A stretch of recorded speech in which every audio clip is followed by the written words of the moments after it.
എന്നാ ഞാൻ മേഡത്തിനോട് പറയാം സാർ. ഓക്കെ.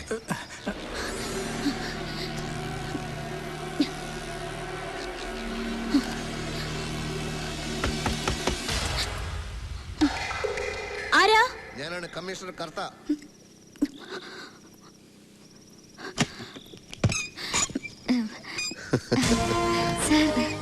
പരിചയപ്പെട്ട് കഴിഞ്ഞപ്പോ പിന്നെയും പിന്നെയും കാണണമെന്നൊരു തോന്നൽ. എന്താ വിളിച്ചത്? എന്നോട് ക്ഷമിക്കണം, പ്രിൻസിപ്പൽ അച്ഛൻ ഇതുവരെ എത്തിയിട്ടില്ല. അച്ഛൻ വന്നിട്ട് പോരെ സർ? അച്ഛനെയല്ല, ഇവരെ കാണാനാണ് ഞാൻ വന്നത്. ലേഡീസ് ഹോസ്റ്റലിൽ മദ്യത്തിന്റെ ഗന്ധം. ഞാൻ അച്ഛനെ ഒന്നുകൂടി ഫോൺ ചെയ്തിട്ട് വരാം. വളരെ ബോൾഡായ കോളേജ് യൂണിയൻ ചെയർപേഴ്സൺ ഇങ്ങനെ വിറയ്ക്കാനും വേർക്കാനും ഒന്നും പാടില്ലല്ലോ. എന്ത് പറ്റി? രമേശിനെ കുറിച്ച് അറിയാവുന്നതൊക്കെ ഞങ്ങൾ പറഞ്ഞല്ലോ സാർ. രമേശിനെ കുറിച്ച് അറിയാനല്ല, മിനിസ്റ്റർ നടേശന്റെ മരണത്തെ കുറിച്ച്. മരിച്ചതല്ല, കൊന്നതാണ്. ആരാണ് സാർ കൊന്നത്? ഞാൻ കണ്ടില്ല. കൊന്നയാൾ എന്നോടൊന്നും പറഞ്ഞതുമില്ല. നിങ്ങളോട് വല്ലതും പറഞ്ഞോ? ഞങ്ങൾക്കൊന്നും അറിയില്ല സാർ. അറിയില്ല? ഇല്ല. ദുർഗ സാർ. ഹമീദേ,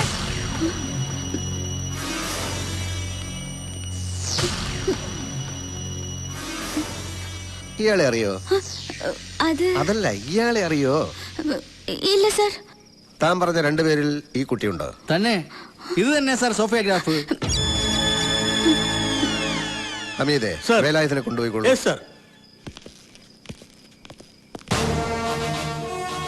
ഇനിയിപ്പൊ സാനിയ മിർസ കൂടി എവിടെ ഉണ്ടെന്ന് അറിഞ്ഞാൽ മതി. എവിടെ ഉണ്ടെന്ന് പറയൂ. കുളിക്കാണോ അല്ല കുളിക്കും പോലെ കളിക്കാണോ? സഞ്ചരിച്ച വണ്ടി സ്കൂട്ടി പെപ്പ്. ചെന്നു, നിമിഷ നേരം കൊണ്ട് ചെയ്യേണ്ടത് ചെയ്തു, പറന്നിങ് പോന്നു. ഇല്ല സാർ, ഞങ്ങളവിടെ ചെന്നപ്പോ മിനിസ്റ്റർ രക്തത്തിൽ കുളിച്ച് മരിച്ചു കിടക്കായിരുന്നു. അപ്പൊ അവിടെ പോയിരുന്നു. ദുർഗ സാർ, സാനിയ മിർസയോട് ബാത്റൂം തുറക്കാൻ പറയൂ. കുട്ടി, വാതിൽ തുറക്കൂ. Open the door. ദർവാസ ഖോലോ. ബഹുഭാഷ വേണ്ട, മലയാളത്തിൽ പറഞ്ഞാ മതി. കതക് തുറക്കാനാ പറഞ്ഞേ. ലേഖേ, ആരാത്? കമ്മീഷണർ കർത്ത സാറാണ്. നീ വാതിൽ തുറക്ക്. അയ്യോ, ഞാൻ കുളിക്കുവാ. ഒരുപാട് കുളിച്ചാ പനി പിടിക്കും. വാതിൽ തുറക്കു കൂട്ടി. സാർ പറഞ്ഞത് കേട്ടില്ലേ? കതക് തുറക്കാൻ. തുറക്കാനാ പറഞ്ഞത്. തുറക്കാം. അയ്യോ.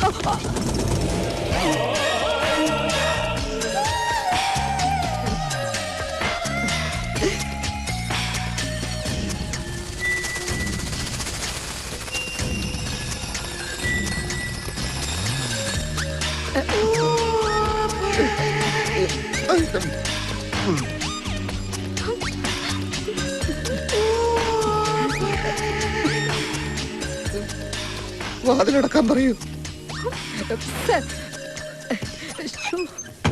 കുളിക്കുകയാണെങ്കിലും കുളിക്കല്ലെങ്കിലും ഈ പെൺകുട്ടി ഡിപ്പാർട്ട്മെന്റിനോട് ഇത് ചെയ്യാൻ പാടില്ലായിരുന്നു. എന്ത് നടപടി എടുക്കണമെന്നും പിടികിട്ടുന്നില്ല. നിന്ന് കിണിക്കാണോ? ഡിപ്പാർട്ട്മെന്റിന്റെ അന്തസ്സിനെ പറ്റി ഓർമ്മ വേണം. അയ്യോ സാർ, ഞാനത് അറിയാതെ. എന്റെ ലൈഫിലെ ആദ്യത്തെ സംഭവമാണിത്. ആ കുട്ടിയോട് എന്തെങ്കിലും ഒരു ഡ്രസ് എടുത്തിട്ട് പുറത്തേക്ക് വരാൻ പറയും. ലേഖ വരൂ. കുട്ടി, വേഗം ഡ്രസ് ചെയ്തു വരൂ. ഞാൻ പുറത്ത് വെയിറ്റ് ചെയ്യാം. ശരി. നിങ്ങൾ എന്തിനാണ് ആ സമയത്ത് മിനിസ്റ്ററെ കാണാൻ പോയത്? രമേശ് പോലീസിന്റെ കയ്യിൽ പെട്ടാ പിന്നെ ബോഡി പോലും കാണാൻ പറ്റില്ലെന്ന് സ്റ്റീഫൻ പറഞ്ഞപ്പോ ഞങ്ങൾ ആകെ പേടിച്ചു പോയി. സ്റ്റീഫൻ എന്ന് പറയുന്നത് ആ റബൽ ഗ്രൂപ്പിന്റെ ലീഡർ അല്ലേ? അതെ സാർ, അവനാണ് ഞങ്ങള് രമേശിനെ ഒളിപ്പിച്ചു വെച്ചു എന്ന് പറഞ്ഞുണ്ടാക്കിയത്. രമേശിനെ പോലീസ് പിടിച്ചോ സാർ? അത് നിങ്ങൾ അറിയേണ്ട കാര്യമില്ല. രമേശ്, രമേശ് പേടിക്കണ്ട, അവര് പുറത്തേക്ക് പോയി. ഇങ്ങോട്ട് നോക്കി. എന്റെ ജീവൻ കളഞ്ഞ് ഞാൻ നിന്നെ രക്ഷിക്കും. ആർക്കും വിട്ടുകൊടുക്കില്ല, സത്യം. അപ്പൊ സമയം എത്രയായിരുന്നു എന്ന് ഓർമ്മയുണ്ടോ? 8:30-9 കാണും സാർ. അങ്ങനെ പറഞ്ഞാൽ എങ്ങനെയാ? ഒന്നുകിൽ 8:30 അല്ലെങ്കിൽ 9. പറയുന്ന ഓരോ ഉത്തരവും സൂക്ഷിക്കണം. തെറ്റി പറയുന്ന ഒരു ഉത്തരം മതി കൊലക്കയറി വിടാൻ.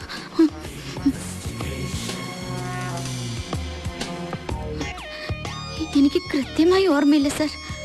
ഇന്ന് ഈ രാത്രിയിൽ സംഭവിച്ചൊരു കാര്യം ഏതാനും മണിക്കൂറുകൾക്കകം മറന്നുപോയി എന്ന് പറഞ്ഞാൽ ഞാനത് വിശ്വസിക്കണം അല്ലേ? സാർ, ലേഖ മുറിയിലിരുന്നോളൂ. ശരി സാർ. ഞാൻ വിളിപ്പിക്കാം. ജോലി ഇരിക്കൂ. വരൂ കുട്ടി. കുളിക്കുമ്പോ കഥ തുറക്കാൻ പറഞ്ഞാൽ ഇങ്ങനെയാണോ ചെയ്യുന്നത്? അതും ബാച്ചലറായ എന്റെ മുമ്പില്. സോറി സാർ, പെട്ടെന്ന് എന്താ ചെയ്യേണ്ടെന്ന് അറിയാതെ ഞാൻ പേടിച്ചു പോയി. എന്തിനാ പേടിച്ചത്? അത് പേടിക്കണ്ട. ഞാൻ ചോദിക്കുന്ന ചോദ്യങ്ങൾക്ക് സത്യസന്ധമായി മറുപടി പറയണം. പറയാം സാർ.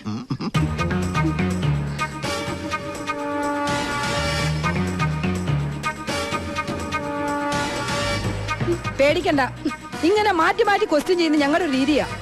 രണ്ടാളും പറയുന്നതിന് വല്ല പൊരുത്തക്കേടോ കള്ളത്തരോ ഉണ്ടോന്ന് അറിയാനാ. ഈ പറഞ്ഞതെല്ലാം സത്യമാണല്ലോ? അതെ സർ. ഒരു മാറ്റമില്ലല്ലോ? ഇല്ല. എക്സ്ക്യൂസ് മി സർ, പ്രിൻസിപ്പൽ അച്ഛൻ തിരുമേനെ കാണാൻ പോയിട്ട് ഇതുവരെ വന്നിട്ടില്ല. സമയം ഒരുപാടായി. ഇനി എന്തെങ്കിലും ചോദ്യം ചെയ്യാനുണ്ടെങ്കിൽ നാളെ നേരം വെളുത്തിട്ട് പോരെ സർ? അത് നിങ്ങളാണോ തീരുമാനിക്കുന്നത്? ഇവരെ കസ്റ്റഡിയിൽ എടുക്കാനാണ് ഞാൻ വന്നത്. അയ്യോ സർ, പ്രിൻസിപ്പൽ അച്ഛൻ വന്നിട്ട് ഇവരെവിടെ വേണമെങ്കിലും കൊണ്ടുവരാം സർ. ദേവി ഇത് ഈ രാത്രിയിൽ ഹോസ്റ്റലിൽ അന്തസ്സിന്റെ പ്രശ്നമാണ്. ഞങ്ങൾ ഇവിടം വിട്ട് എങ്ങോട്ടും പോവില്ല സർ. ഓക്കെ, നാളെ ഞാൻ പറയുന്നിടത്ത് ഇവരെ കൊണ്ടുവന്നിരിക്കണം. ജർമ്മൻ ഷെപ്പേർഡ് പട്ടിയുടെ അവസ്ഥ അറിയാലോ? Durga, come on. Sir,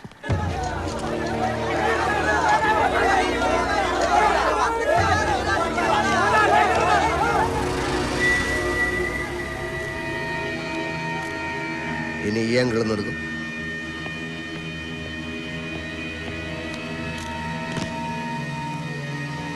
top angle എടുക്കും.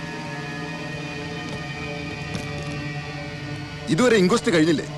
ഇപ്പൊ തീരും സർ. ആദ്യ രാവിലെ തന്നെ പോസ്റ്റ്മോർട്ടത്തിന് കൊണ്ടുപോകുന്ന പറഞ്ഞോണ്ട് ബന്ധുക്കളും മിനിസ്റ്റേഴ്സും ഒക്കെ ഹോസ്പിറ്റലിൽ എന്നെ വിളിച്ചോണ്ടിരിക്കുക. ഗേറ്റിന് പുറത്താണെങ്കിൽ പാർട്ടിക്കാരും ജനങ്ങൾ തടിച്ചു കൂടിയിരിക്കുക. താൻ ഈ ഫോർമാലിറ്റീസ് ഒക്കെ ഒന്ന് കംപ്ലീറ്റ് ചെയ്യേ. അതെങ്ങനെ സാർ? ഡേ ലൈറ്റിലല്ലാതെ ഇൻവെസ്റ്റ് ചെയ്തതെന്നല്ലേ നിയമം? തന്റെ ഒരു നിയമം. മരിച്ചത് സാധാരണക്കാരനല്ല, ഹോം മിനിസ്റ്ററാ. ക്രമസമാധാനം തകർന്നാലേ ഉത്തരവാദിത്തം പറയേണ്ട ഞാനാ. DGP ആണ് ഈ ഡൽഹി നിങ്ങൾ എത്തിയിട്ടില്ല. എടോ, ആംബുലൻസ് എത്തിയോടോ? എത്തി സർ. എന്നാ ബോഡി എടുത്തോളാൻ പറ. എന്റെ കർത്താവേ, എന്റെ ദൈവമേ, സഭയ്ക്കും തിരുമേനിമാർക്കും ഇപ്പൊ മോശ കാലഘട്ട. പിന്നെ വൈദികനായ എന്റെ കാര്യം പറയണോ? എനിക്കാകെ തല കറങ്ങുന്നത് പോലെ. അതെന്നാ ടെൻഷൻ മാറ്റാൻ നീ രാവിലെ തന്നെ 2 വിട്ടോ? അയ്യോ, പോലീസുകാർക്ക് സംശയിക്കാൻ ഇത് മതി. സൂക്ഷിച്ചു വേണം. നടക്കാം. വീടിന്റെ മുൻവശം നിറയെ പോലീസാ. നമ്മുടെ ആൾക്കാർ നിൽക്കാൻ സമ്മതിക്കുന്നില്ല. എന്താ സർ, ബോഡി ഞങ്ങൾക്ക് അകത്ത് കയറി ഒന്ന് കാണാമോ സർ? നോ, ഇപ്പൊ ആരെയും അകത്തേക്ക് കടത്തി വിടാൻ നിവൃത്തിയില്ല. ബോഡി ഉടനെ പോസ്റ്റ്മോർട്ടത്തിന് കൊണ്ടുപോകും. സർ, ഫോണൊന്നും ഇങ്ങോട്ട് തരണ്ടെന്ന് ഞാൻ പറഞ്ഞില്ലേ? നടേശ് സാറിന്റെ അനിയൻ ലണ്ടനിൽ നിന്ന്. ആണോ? എന്നാ അത് പറയണ്ടേ. ദിനേശനാ പുറപ്പെട്ടില്ലേ? അയ്യോ, ഈ അവസ്ഥയിൽ ബോഡി വെച്ചോണ്ടിരിക്കാൻ പറ്റില്ല. പോസ്റ്റ്മോർട്ടം കഴിഞ്ഞാൽ ടൗൺ ഹാളിൽ പൊതുദർശനത്തിന് വെക്കും. വൈകിട്ട് തൈക്കാട് ശ്മശാനത്തിൽ സംസ്കരിക്കും. എല്ലാവരും അറിയിച്ചിട്ടുണ്ട്. അതൊക്കെ ഞങ്ങൾ നോക്കിക്കോളാം. രാഷ്ട്രീയമല്ലേ, ഒരുപാട് ശത്രുക്കൾ ഉണ്ടാവുമല്ലോ. പിന്നെ ഇന്നലെ കോളേജിലുണ്ടായ കുഴപ്പങ്ങളൊക്കെ അറിഞ്ഞല്ലോ. ഇപ്പൊ ഒന്നും തീർത്ത് പറയാൻ പറ്റില്ല. ശരി. അവിടെ എന്തോ ബോംബ് പൊട്ടലും ബഹളം കാരണം ദിനേശിന് വരാൻ പറ്റില്ലെന്ന്.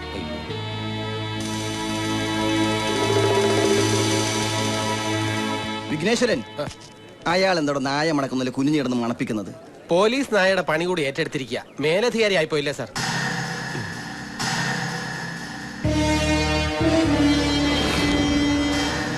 ഈ ഓയിൽ കലർന്ന മണ്ണെടുക്കണം. എടോ കമ്മീഷണറെ, താൻ ഇവിടെ കുനിഞ്ഞിരുന്ന് എന്തെടുക്കുവാടോ?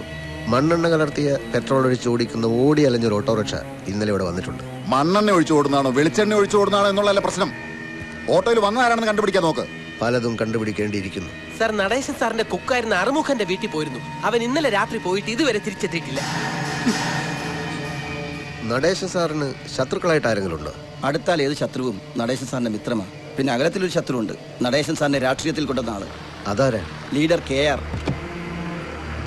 നമസ്കാരം സർ.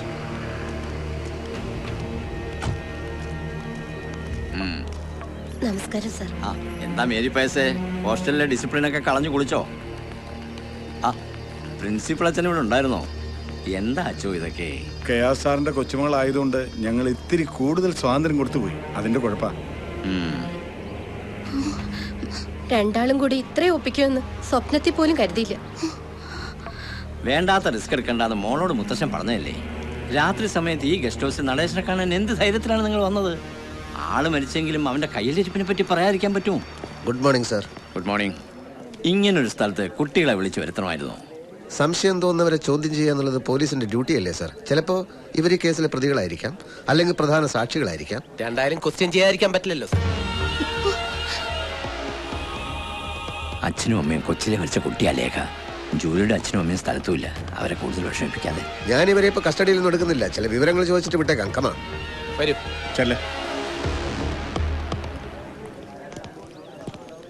നടേശൻ സാറെ രാഷ്ട്രീയത്തിൽ കൊണ്ടുവന്നത് സാറാണല്ലോ. 2 വാക്ക്.